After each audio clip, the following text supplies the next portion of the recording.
This is a black page report on Newt Gingrich. It's a brief background of the newest Republican political campaigner to be pushed by the corporate-driven media.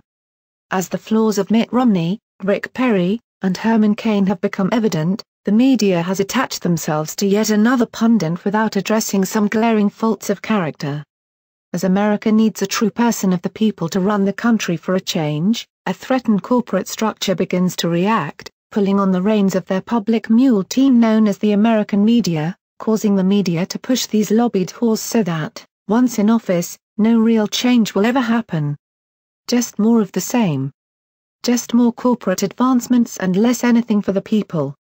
Here's an article by Huma Khan listing just a few problems with Newt's presidential qualifications. See how you feel about Mr. Gingrich afterwards. Now, let's shift to black. That's much better. As Newt Gingrich attempts to shrug off his political baggage, the former House Speaker is under new scrutiny for having close ties to healthcare giants and flip-flopping on his statements on healthcare. The Center for Health Transformation, which Gingrich founded, raked in millions of dollars from heavy hitters like GE Healthcare and WellPoint, as first reported by the Washington Post. The group says it does not lobby, but on its website, it touts its ability to build bridges between the federal government and private sector. Among its strengths, the think tank lists its unparalleled network of allies in the federal government, states, corporations and hospitals, coalition-building capabilities, and media visibility. Gingrich no longer owns the company and left when he decided to run for president.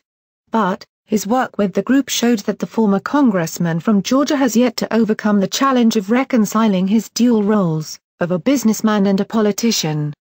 He has blasted the individual mandate in the Affordable Care Act, saying in a video that he is completely opposed to the Obamacare mandate on individuals, and that he fought it for 2.5 years at the Center for Health Transformation. But the group, which Gingrich founded, actually supported imposing a mandate on those who made more than $50,000 per year. Gingrich's other businesses are also under the spotlight. Through Gingrich Group, the former House Speaker consulted for reportedly $1.8 million for 8 years for Freddie Mac, the federally backed mortgage giant that most conservatives say should be eliminated. While Gingrich has denied lobbying for them, he hasn't provided a viable explanation of what kind of services he provided to an organization that he himself recently said should be abolished. In 2008, he demanded that President Obama and other members of Congress return the money they received from them, and more recently said Democrats like Representative Barney Frank should be jailed for having ties with lobbyists at those organizations. The connections with Washington insiders and multi-million-dollar corporations makes it hard for Gingrich to cast himself as an outsider and clouds his new Newt campaign, experts say. Even if there's no ethical or legal impropriety, the optics are bad, said John Pitney Jr., politics professor at Claremont McKenna College who worked for Gingrich. But for Newt, it's not at all surprising. He had to deal with ethics questions throughout his tenure as Speaker. The idea that questions are emerging about ethics is very unsurprising. As he rises in the polls, Gingrich's inconsistencies are increasingly coming under the spotlight. In 1989, Gingrich co-sponsored the Global Warming Prevention Act and in 2008 appeared with then-House Speaker Nancy Pelosi to warn about global warming.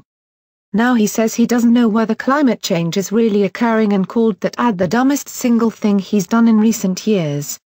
Gingrich also once advocated imposed mandatory limits on carbon dioxide emissions, but has recently become a vocal critic of the cap-and-trade bills.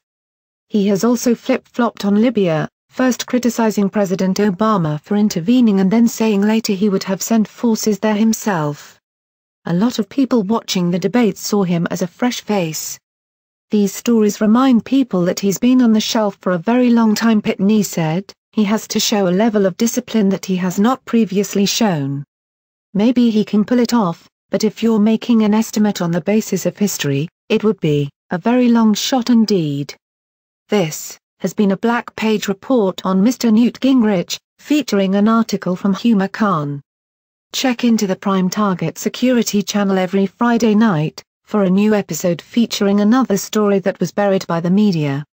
From Security Plaza in Detroit, I'm Posha Prime. See you all next time.